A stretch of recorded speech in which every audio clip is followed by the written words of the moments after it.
नमस्कार. मी गणेश तुकाराम शिंदे आपणा सर्वांचं आपल्या या यूट्यूब चॅनलवर स्वागत करत आहे. धाराशिव जिल्ह्यात या आठवड्यातच ज्या क्लास 1 अधिकारी आहेत त्या 2 क्लास 1 अधिकाऱ्यांच्या महिला अधिकाऱ्यांच्या बाबत दुर्दैवी अशी घटना घडलेली आहे. नगर परिषद भूमच्या मुख्य कार्यकारी अधिकारी शैला डाके यांनी जिल्हा पोलीस अधीक्षक ऋतू खोकर यांना जे निवेदन दिले आहे त्या निवेदनात त्यांनी आपणाला भूमनगर परिषदेमधील 8 नगरसेवक त्रास देतात, शिवीगाळ करतात आणि अवमान पण करतात अशा आशयाचं निवेदन दिले असून या नगरसेवकापासून आपल्या जीवितास धोका आहे असंही या निवेदनात म्हटलं आहे. तर दुसरीकडं उमरगा उपजिल्हा रुग्णालयातील वैद्यकीय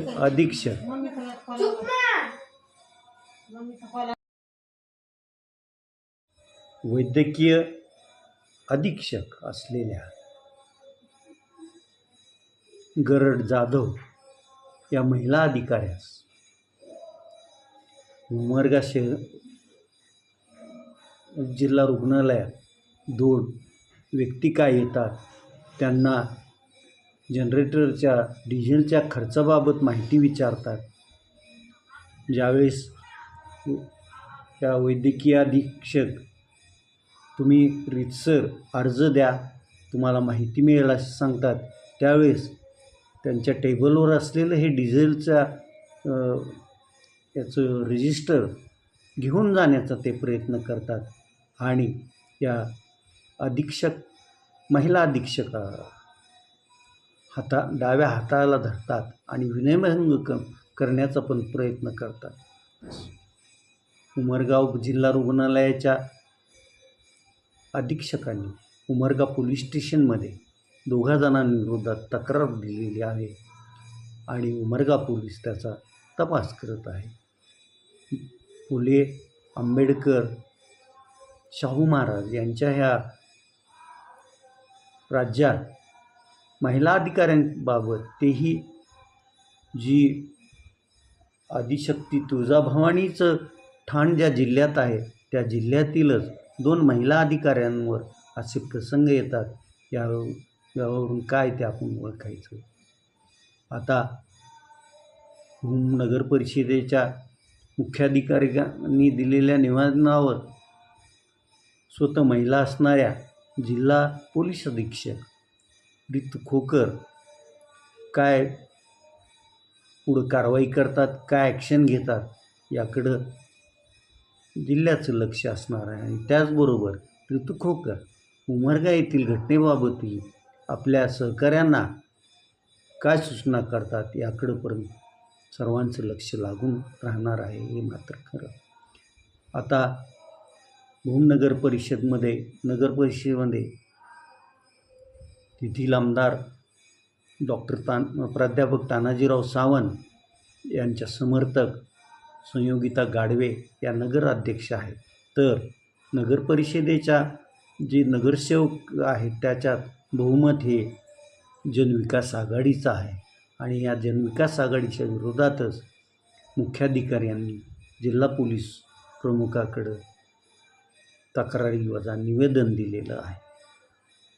आता उमरग्याच्या घटनेत नेमकं काय आहे, या दोघांचा उपजिल्हा रुग्णालयातील जनरेटरच्या डिझेल बाबतीत कोणतं असं हे आहे याचाही आता पोलिसांनी खोलात जाऊन तपास करावा लागेल हे मात्र खरं.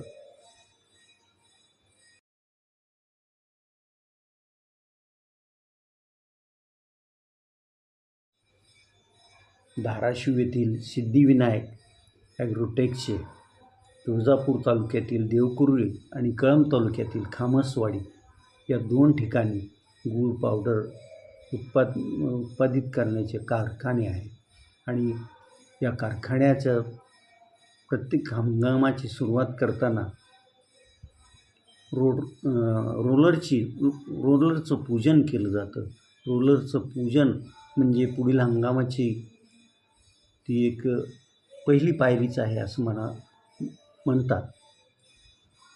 सिद्धिविनायक ॲग्रोटेकच्या या दोन्ही ठिकाणच्या रोलरचं पूजन काल गुरुपौर्णिमेनिमित्त सिद्धिविनायक ग्रुपचे सर्वेसर्वा भाजपचे जिल्हाध्यक्ष दत्ता कुलकर्णी यांच्या मातोश्रींच्या हस्ते करण्यात आलं. यावेळी सिद्धिविनायक मल्टीस्टेटचे माजी चेअरमन कोरे, गणेश कामटे, प्रणव कुलकर्णी आणि सिद्धिविनायक ॲग्रोटेकचे सर्व कर्मचारी आणि देवकुरुळे आणि खामसवाडी येथील ऊस उत्पादक शेतकरी उपस्थित होते. यापूर्वीचे हंगाम सिद्धिविनायक ग्रुपने यशस्वी पार पाडलेले आहेत. येता हंगाम पण सिद्धिविनायक ॲग्रोटेकचे सर्व काम करणारी मंडळी यशस्वीपणे पार पडतील अशीच अपेक्षा आहे. धाराशिव जिल्हा भारतीय जनता पक्षात जुने आणि नवे असा कार्यकर्त्यात धुसफूस सुरू असते. मात्र ती तशी म्हणावी तशी पुढे येत नाही. मात्र परवा धाराशिव जिल्हा परिषदेच्या कार्यशाळेला आलेले ग्रामविकास मंत्री जयकुमार गोरे यांच्या भेटीला भाजपचे जवळपास 30 वर्षापासून काम करणारे ॲडव्होकेट अनिल काळे हे मंत्री जयकुमार गोरे यांना भेटू इच्छित होते. मात्र त्यांना भेटू दिले गेलं नाही. ॲडव्होकेट अनिल काळे यांनी आपणास मंत्र्यांची भेट घेण्यापासून तुळजापूरचे आमदार मित्रचे उपाध्यक्ष राणा जगजितसिंह पाटील यांनी जाणून बुजून रोखलं असा त्यांनी आरोप केला असून आपण जिल्ह्यातील पक्षाच्या पदाधिकाऱ्यांना घेऊन पक्षाचे राज्याचे अध्यक्ष रवींद्र चव्हाण, मुख्यमंत्री देवेंद्र फडणवीस, माजी राज्याध्यक्ष राहिलेले चंद्रकांत पाटील आणि इतर मंडळींची भेट घेऊन आपल्यावर झालेल्या अन्यायाची दाद त्यांच्याकडे मागणार असल्याचं म्हटलं आहे. आता अनिल काळे खरंच भाजपच्या पदाधिकाऱ्यांना घेऊन मुंबईत जातात का? मुंबईत पक्षश्रेष्ठींना भेटून त्यांची तक्रार त्यांच्याकडे दाखल करतात का? याकडं जिल्ह्याचं लक्ष लागून राहिलेलं आहे. तर आज आपण इथंच थांबूया. तुम्ही आपल्या यूट्यूब चॅनल सबस्क्राईब करा, लाईक करा आणि कमेंट्स पण. धन्यवाद.